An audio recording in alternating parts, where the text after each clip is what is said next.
Dengan saya, Tatin Khairia sebagai pensyarah. Saya Alfi Syari sebagai tilawah. Saya Zahra Davina sebagai syari tilawah. Akan menampilkan syarahan yang berjudul Pendidikan Karakter Islam Merajut Kebajikan dengan Petunjuk Al-Quran. Selamat menyaksikan. Assalamualaikum warahmatullahi wabarakatuh. Alhamdulillahi wahdah, wassalatu wassalamu ala man la nabiyya ba'dah, wala hawla wala quwwata illa billah. Amma ba'du. Dewan Hakim yang arif dan bijaksana, hadirin sebangsa dan setanah air yang kami banggakan. Kalau kita menyikapi karakter Al-Quran, alangkah banyaknya, takkan terhitung jumlahnya.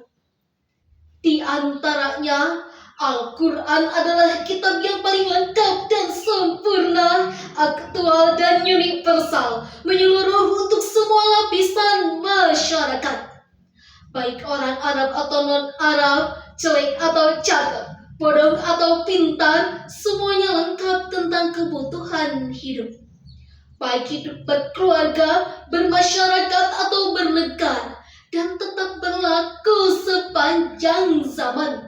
Dari zaman kuno hingga zaman canggih dan modern saat ini.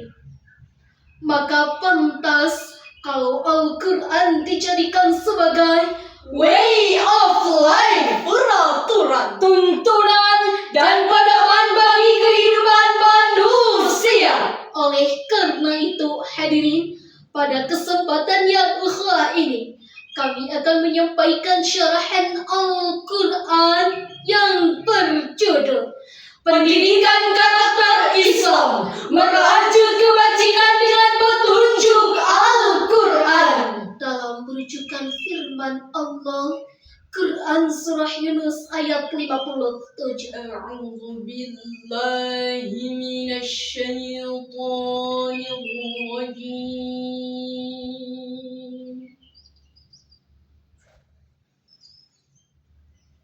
Bismillahirrahmanirrahim.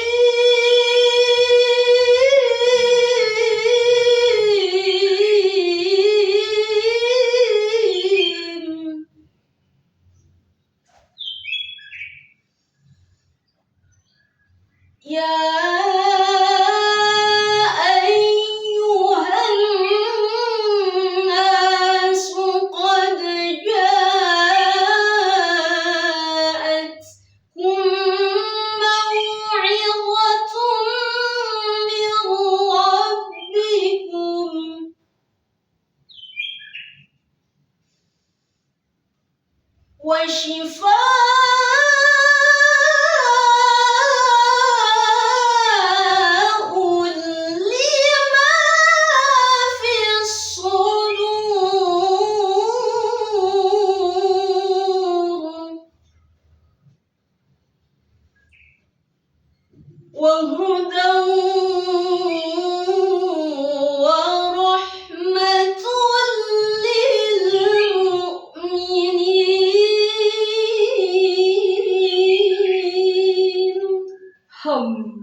berlindung kepada Allah dari godaan setan yang terkutuk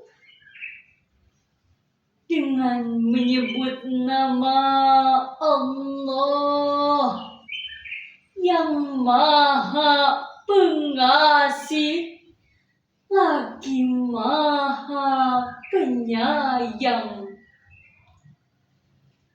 Wahai manusia, sungguh telah diturunkan kepadamu pelajaran Al-Quran dari Tuhanmu penyembuh penyakit yang ada dalam dada, dan petunjuk bagi orang-orang mukmin. Hadirin sebangsa dan setanah air yang kami banggakan. Dalam ayat tadi telah ditemukan dalam kitab tafsir Tahlili menjelaskan. Pertama, mau'izatum mir rabbikum sebagai mau'izah, pelajar dari Allah yang Maha Pengajar. Hal ini telah dikatakan oleh Imam Al-Ghazali dalam kitabnya Jawahir Al-Quran bahwa seluruh cabang ilmu yang dahulu atau yang akan datang, yang telah diketahui atau yang belum diketahui, semuanya bersumber dari Al-Quran. Baik ajaran tentang politik, ekonomi, sosial, teknologi, teologi, dan antropologi.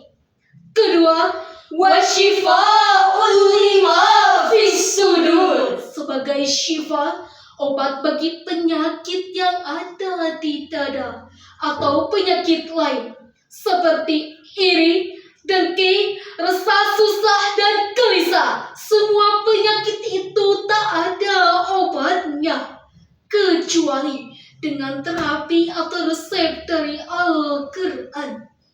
Dikala hati sedang frustasi, ditinggal kekasih, jiwa putus asa karena putus cinta, maka tak enak tidur, tak nyenyak, nafas sesak, dunia pun serasa kiamat. Dikala hati sedang resah dan gelisah, pikiran tak tenang, Perasaan bimbang, maunya terjun ke jurang, maka Al-Quran datang menghadang. Ketiga, wahudal linnas sebagai petunjuk bagi kehidupan manusia agar selamat di akhirat dan bahagia di dunia. Al-Quran is the only thing that can lead men to happiness. Al-Quran adalah satu-satunya petunjuk yang mengantarkan manusia menuju kehidupan yang bahagia. Demikian kata Napoleon Bonaparte, seorang orientalis Prancis, dikatakan dalam Al-Quran surah Al-Isra ayat 9. Inna hadzal Qur'ana yahdi lillati hiya aqwam wa yubashshirul mu'minin.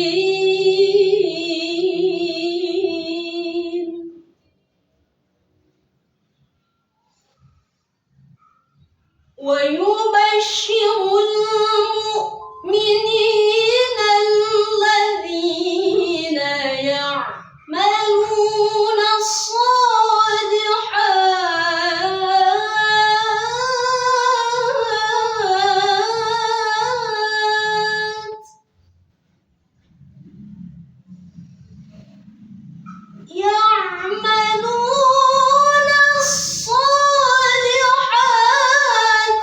أن لهم أجرا كبيرا. صدق الله العظيم. Sungguh Al-Quran ini memberi petunjuk kepada jalan yang lebih lurus dan memberi kabar bahagia kepada orang-orang mukmin yang mengerjakan amal soleh, bahwa bagi mereka pahala yang besar. Maha benar Allah dan Maha Agung. Hadirin yang berbahagia, keempat, Warahmatul lil mu'minin. Al-Quran rahmat bagi yang beriman. ini terbukti bahwa Al-Quran mampu mengangkat harkat martabat umat Islam dibanding umat yang lainnya. Seandainya Al-Quran benar-benar diaplikasikan dalam kehidupan sehari-hari, tapi kalau sebaliknya Al-Quran hanya dijadikan hiasan dinding di dalam lemari, Al-Quran hanya ditulis dalam kaligrafi, Al-Quran hanya dilambangkan dalam MTQ, dan Al-Quran hanya dijadikan modal untuk mencari rezeki. Na'udzubillahi min dzalik. Oleh karena itu, hadirin, mari kita kembali kepada Al-Quran. Kita pelajari, kita baca, kita pahami, dan kita amalkan isi kandungannya. Sungguh, Al-Quran itu begitu mulia dan agung. Untaian katanya begitu rapi, gaya bahasanya begitu menakjubkan, susunan kata-katanya begitu indah. Tidak pernah rapuh dimakan waktu, tidak pernah punah ditelan masa. Sekian dan demikian yang kami sampaikan, kami tutup dengan sebait lagu. Kalau ada 9 nyawa, tetaplah Al-Quran pedoman kita. Walau dunia fana sementara, tetap Al-Quran tuntun menuju surga. YC berdiri penuh harapan. UKKI masa kuat persatuan, membangun karakter penuh keimanan. Al-Quran pedoman sumber kekuatan. Wallahul muwaffiq illa aqwamit